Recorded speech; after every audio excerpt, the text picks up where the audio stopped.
আসসালামু আলাইকুম সবাইকে। এখন আমরা শিখবো হচ্ছে আয়তলেখ কিভাবে অঙ্কন করতে হয়। তো আয়তলেখ কিভাবে অঙ্কন করতে হয় সেটা আমরা আজকে জানবো। যে শ্রেণীব্যক্তি দেওয়া আছে, শ্রেণীব্যক্তি হচ্ছে যে 41 থেকে 50, 51 থেকে 55, 56 থেকে 60 এভাবে করে দেওয়া আছে। এর পরবর্তী হচ্ছে গণসংখ্যা, গণসংখ্যা কিভাবে আছে 5, 10, 20, 15, 10। তো এখন আমি যদি সারণী থেকে আয়তলেখ অঙ্কন করতে চাই, সারণী থেকে আয়তলেখ অঙ্কন করতে চাই, তাহলে আমার এক অক্ষ বরাবর কি থাকবে? অবিচ্ছিন্ন শ্রেণী ব্যক্তি। অবিচ্ছিন্ন শ্রেণী ব্যক্তি ও অক্ষ বরাবর থাকবে আমার গণসংখ্যা। এখন কথা হচ্ছে অবিচ্ছিন্ন নাকি বিচ্ছিন্ন, ওটা তো বুঝি না। তাহলে অবিচ্ছিন্ন নাকি বিচ্ছিন্ন সেটা কিভাবে বুঝবো?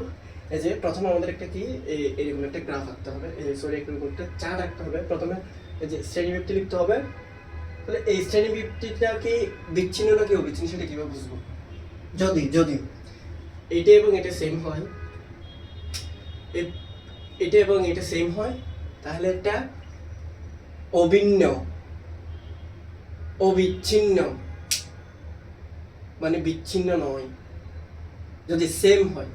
কিন্তু এখানে দেখা যাচ্ছে এটা এবং এটা কি সেম না, তার মানে কি বিচ্ছিন্ন। ঠিক আছে, তাহলে এটা কি? এটা বিচ্ছিন্ন শ্রেণীসীমা। তাহলে এটাকে আমি যদি আয়তলেখ অঙ্কন করতে চাই, তাহলে আমার থেকে কি করতে হবে? অবিচ্ছিন্ন করতে হবে। তাহলে অবিচ্ছিন্ন কেমনে করবো? অবিচ্ছিন্ন করার পদ্ধতি হচ্ছে এটা থেকে 0.5 এদিকে কমাই দিব, এরপর ওইদিকে 0.5 আবার যোগ করবো। মানে হচ্ছে এই যে এটা 46 ছিল, এখন হচ্ছে 45.5 করে দিলাম। তো এদিকে যেটা কমাইছি ওইদিকে সেটা কি বাড়াই দিছি। যেটা 0.5 এদিকে কমাইছিলাম, এই সাইডে এটা কি 0.5 দিয়ে দিলাম। এখন দেখেন তো, এই যে এটা যদি আমি এখানে লিখি, এখানের ক্ষেত্রে ঠিক সেম। 51, তো 51 থেকে আমি 0.5 কমাই ফেললাম, কত? 50.5। এখানে আবার 0.5টা এদিকে দিয়ে দিলাম, 55.5। তো এবার একটু খেয়াল করেন তো, এবার করে বাকিগুলোও হলো। এবার একটু খেয়াল করুন তো, এই যে এখানে 50.5, এদিকেও 50.5। তাহলে এই পাশ এবং এই পাশ কি সমান? ইকুয়াল। ইকুয়াল হলে কি হয়? অবিচ্ছিন্ন। ঠিক আছে না? এখানে কিন্তু ইকুয়াল ছিল না, এখানে 50 ছিল, এখানে 51 ছিল। এখানে 50, এখানে 51। তাহলে এটা হচ্ছে যে একরকম নয়, মানে কি বিচ্ছিন্ন, ভাঙা ভাঙা। এখানে কি এটা একরকম, এটা কি অবিচ্ছিন্ন। এই যে অবিচ্ছিন্ন আমি করে ফেললাম, এর পরবর্তী গণসংখ্যা তো সরকারি এখান থেকে দেওয়া আছে। এবার যে কাজটা করতে হবে সেটা হচ্ছে আমার এগুলো ছক কাগজের মধ্যে বসাতে হবে। তো একটা গ্রাফ পেপার থাকে, আমি গ্রাফ পেপার থাকে না হবে না, আমি এভাবে করে এঁকে দেখালাম ওয়াই অক্ষ এবং এক্স অক্ষ। অবশ্যই এক্স অক্ষ বরাবর কি অবিচ্ছিন্ন শ্রেণী ব্যক্তি। তাহলে অবিচ্ছিন্ন শ্রেণী ব্যক্তি মানে কি আমি এটা বসাবো? এটা না, কোনটা বসাবো? এটাই বসাবো। এই মানগুলো আমি এখানে বসাবো। ঠিক আছে, গণসংখ্যা কোনগুলো? এই যে গণসংখ্যা এগুলো। এবার তাহলে আমি মানগুলো এখানের মধ্যে বসাবো। আগেই বলে রাখি, এখানে যে গ্রাফ পেপারগুলো আছে, এই গ্রাফ পেপারগুলোর মধ্যে এখানের মধ্যে কি ছোট ছোট কয়টা ভাগ? 1, 2, 3, 4, 5। 5টা কিন্তু কি থাকে? ভাগ থাকে। এটা মনে রাখতে হবে আমাদের, 5টা ভাগ থাকে। এটাকে যদি একটু জুম করে এখানে আনি, মানে এই যে এটাকে এরকম করে আনলে অনেকটা এভাবে আমি জুম করে দেখাচ্ছি, কি আমার হাতে তো জুম নেই, এই যে জুম করে দেখাচ্ছি। এরকম একটা ঘর থাকে, তাই না? এরকম একটা ঘর থাকে। তাহলে আমরা এখন এই গ্রাফটা করব, কিভাবে করবো? তাহলে এক্স অক্ষ বরাবর কি অবিচ্ছিন্ন শ্রেণী ব্যক্তি, ওয়াই অক্ষ বরাবর কি গণসংখ্যা। তাহলে এই যে অবিচ্ছিন্ন শ্রেণী ব্যক্তি কি, প্রথমে কি 45.5, এই যে 45.5 লিখলাম। এরপর কি 55.5, এই যে 55.5। এবার আমরা করে সবগুলো লিখে ফেললাম। ঠিক আছে, এবার এই যে এখানে 5, 10, 15, 20, 10 এগুলো আমি ওয়াই অক্ষ বরাবর লিখবো। এই যে 5, 10, 15, 20, 25 বলে রাখা বলো। এখানের মধ্যে কি কয়টা? 5টা ঘর আছে, কিন্তু এটা 0। এই এখানে কত? 1, 2, 3, 4, 5, 5টা ঘর আছে, কিন্তু এই জিনিসটা মাথায় রাখতে হবে। তাহলে এখন আমি এখানে মানগুলো বসাবো। কিভাবে বসাবো দেখেন, এই যে 45.5 থেকে 55.5 এর মধ্যে গণসংখ্যা কত? 5। তাহলে আমি এই যে 45.5 থেকে 50.5 মধ্যে গণসংখ্যা 5। এই যে এটা গণসংখ্যা কত? 5। এই যে গণসংখ্যা এটা 5। তাহলে এখানে দুইটা কেন দিলাম ফোঁটা? কারণ হচ্ছে এই যে 45.5 থেকে 50.5 বোঝাতে এই ফোঁটাটাই না, সেজন্য আমি কি এখানে এই যে এইটার মান 5 না, সেজন্য আমি এখানে 5 দিলাম। বোঝা গেছে? তাহলে এই জিনিসটা একটু আঁকি আমি এরকম করে দিয়ে এভাবে করে এঁকে দিলাম। ঠিক আছে না? এরপর দেখেন তো 50.5 থেকে 55.5 মধ্যে কত? 10। কত? 10। তাহলে এই যে 55.5 এবং 50.5 50.5 মধ্যে 10 হবে। তাহলে এতটুকু পর্যন্ত আমার 5, এটা তো 10। তার মানে একটা হবে এই যে এখান থেকে ঠিক উপরে, এটা সমান অনেকটা, আর একটা হবে এখান থেকে ঠিক সেম এই যে এরকম করে।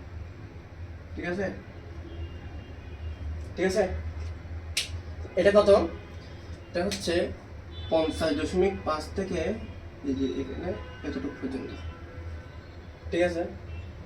এবার হচ্ছে কত? 55.5 থেকে 60.5 কত? 20। এই যে 55.5 থেকে 60.5 এখানে কত? 20। তাহলে এই যে দেখি এখান থেকে এতটুকু পর্যন্ত কত? এই যে 20, এটা উপরে উঠলাম 20। ঠিক আছে না? এখান থেকে এটা টেনে দেবো, এটা দিকে যাবো, ঠিক নিচে আসলো, তাই না? এরপর কত? 15। কত?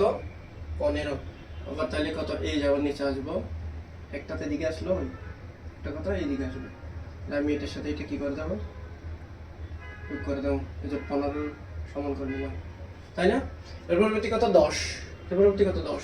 10 মানে কত? এটা সমান করে নেবো। এই যে এখানে একটা আগে থেকে আছে, এই জায়গায় দেবো। এবার এগুলো এভাবে করে পেন্সিল দিয়ে করে ফেলবো। ঠিক আছে? এগুলো কি করবে? এগুলো পেন্সিল দিয়ে এভাবে করে ফেলবো। এটা হচ্ছে আমাদের কি? আয়ত লেখো। এখানে একটা কথা আছে। কি কথা? এখানে একটা বাংলা কথা লিখতে হয়। এটা কি? ছক কাগজে, এটা হচ্ছে যে গ্রাফ পেপার, বাংলা বলা হয় ছক কাগজ। ছক কাগজে এক ছক্ষ বরাবর অবিচ্ছিন্ন শ্রেণী ব্যক্তির ক্ষুদ্রতম প্রতিগড়ের বাহুর দৈর্ঘ্যকে, কি ক্ষুদ্রতম প্রতিগড়ের বাহুর দৈর্ঘ্য, মানে এটাকে যদি আমি জুম করে দেখাই, তাহলে এখানে আমি কি লিখলাম? 45.5 থেকে মানে কত? 50.5। ব্যবধান কত? ব্যবধান হচ্ছে এখানে 5। তাহলে এখান থেকে এখানে যেহেতু 5টা ঘর আছে, তাহলে প্রত্যেকটা ঘরে পাবে কত? 1 একক। 1 একক। 11 1 একক, 11 1 একক, 1 একক, এই ঘরও 1 একক, এই ঘরও 1 একক। ফার্স্ট ব্যবধান, 5টা ঘর আছে, প্রত্যেকটা 1 একক করে পাবে। সেজন্য আমি বলবো এখানে কি 1 একক করে পাচ্ছে, এদিকেও ঠিক সেম টু সেম। দেখো 0 5, 0 থেকে 5 এর মধ্যে ব্যবধান কত? 5। কয়টা ঘর আছে? 5টা ঘর আছে। তাহলে এই যে এখানের মধ্যে যে জিনিসটা থাকবে, সেটার গণসংখ্যাও কি 1 1 করে পাবে, 1 একক করে পাবে। তাহলে আমি বাংলা কথাটা কিভাবে লিখবো? ছক কাগজে এক ছক্ষ বরাবর ক্ষুদ্রতম প্রতিগড়ের বাহুর দৈর্ঘ্যকে অবিচ্ছিন্ন শ্রেণী সীমার 1 একক ধরে এবং ওয়াই অক্ষ বরাবর ক্ষুদ্রতম বর্গের প্রতিগড়ের বাহুর দৈর্ঘ্যকে 1 একক ধরে গণসংখ্যার 1 একক ধরে আয়তলেখ অঙ্কন করা হলো। মূল বিন্দু থেকে 45.5 পর্যন্ত সংখ্যাগুলো আছে অথবা বিদ্যমান বোঝাতে এই যে এরকম একটা চিহ্ন, এটাকে বলা হয় বাংলা চিহ্ন ব্যবহার করা হয়েছে। বলা যাবে মানে হচ্ছে এটাকে এভাবে লিখতে হবে। বাংলা লেখাটা কি? ছক কাগজে এভাবে লিখতে হবে। এক ছক্ষ বরাবর ক্ষুদ্রতম প্রতিগড়ের বাহুর দৈর্ঘ্যকে কি বাহুর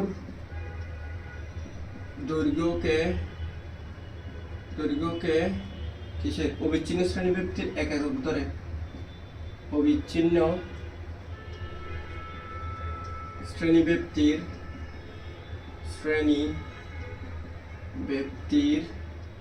1 একক ধরে এবং এবং এখানে আরেকটা লিখতে হবে কি অক্ষ বরাবর ক্ষুদ্রতম প্রতিগণের বাহক দৈর্ঘ্যকে গণসংখ্যার একক ধরে আয়তলেখ অঙ্কন করা হলো।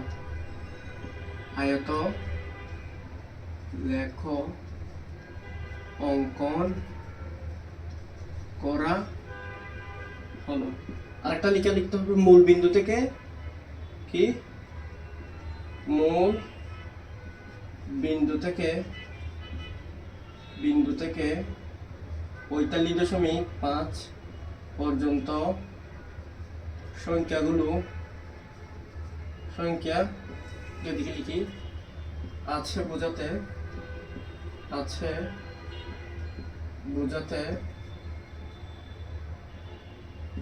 ভাঙা চিহ্ন ব্যবহার